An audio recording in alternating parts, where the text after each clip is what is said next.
অনেকে আছে, পুরুষরা আছে, ফ্যামিলি আছে, অনেকের আছে শ্বশুর বাড়ি। ওরা বলবে যে আমার বউ কিভাবে বাস চালাবে, গাড়ি চালাবে। আমি একজন মানুষ, আমি পুরুষ না মহিলা সেটা বড় কথা নয়। মানে প্রধানমন্ত্রী আমাদের স্বপ্নটা বাস্তব করবেন।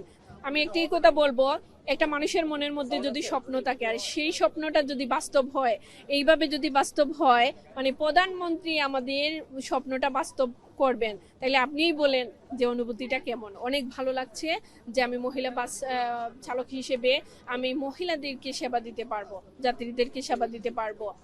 অনেকে আছে, পুরুষরা আছে, ফ্যামিলি আছে, অনেকের আছে শ্বশুর বাড়ি। ওরা বলবে যে আমার বউ কিভাবে বাস চালাবে, গাড়ি চালাবে, অথবা অন্যরা আত্মীয় স্বজন বলবে ও তো বাস চালায়, বাসের ড্রাইভার। আমি বলবো এটা ম্যাটার না, ম্যাটার করে না।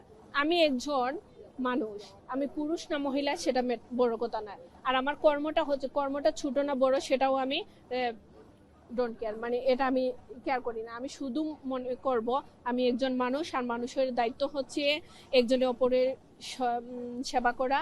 আর আমরা হচ্ছে গিয়ে মহিলা বাস সার্ভিসের, আমরা হচ্ছে চালকের, আমরা যাত্রীদের সেবা করব। আমি সেবাটাকেই বড় করে দেখি। কে কি বললো না বললো সেটাই আমি মাথায় নেই না। তারপরও আছে যাদের যাদের নেগেটিভ মাইন্ড, নেগেটিভ, আমি বলবো আপনাদেরকে আপনারা পজিটিভে আসেন, সবাইকে সহযোগিতা করেন। আপনাদের মা বোন আছে, বোনরা আছে, সহযোগিতা করেন।